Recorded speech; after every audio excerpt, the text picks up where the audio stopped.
Δεν είναι δυνατόν. Δεν είναι δυνατόν. Τι μου επεφύλασε αυτή η μαύρη μέρα.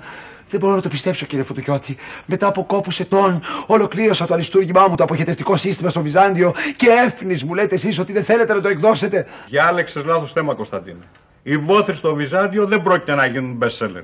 Το πολύ πολύ να γίνουν best seller. Τι λέτε, κύριε εκδότα μου. Παρά τις διορθώσεις που έκανα, εξακολουθείτε να αμφισβητείτε ότι το έργο μου θα γίνει best seller.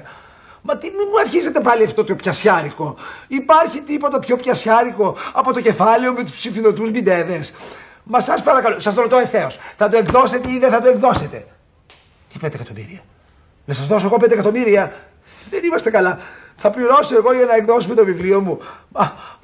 Κοιτάξτε, άντε να μην πληρωθώ για να εκδοθώ. Αλλά να εκδοθώ και να πληρώσω και από πάνω. Οι περισσότεροι που εκδίδονται πληρώνουν. Δεν είμαστε καλά. Αγαπητέ μου, αυτό μου θυμίζει το ανέκδοτο με την πόντια ετέρα που αυτοκτόνησε όταν έμαθε ότι οι άλλες πληρώνονται. Δεν ξέρω. Θα το σκεφτώ και θα σας ξανατηλεφωνήσω. Αντίο. Θέλω να μου στείλεις 5 εκατομμύρια. Από τους μισθούς του καθηγητού πανεπιστημίου δεν τα μαζεύεις αυτά τα λεφτά. Τι τα θέλω? Μα για να εκδώσω το αριστούργημά μου, το αποχετευτικό σύστημα στο Βυζάντιο. Τι να κάνω? Να βάλω γόβες και να πάω στη Συγκρού για να τα βρω? Δεν καταλαβαίνω, Έφη.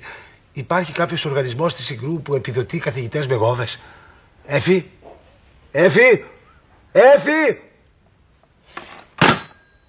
Παραδόπιστη σκύλα. Και ο εκδότης μου δεν θα με εκδώσει ποτέ.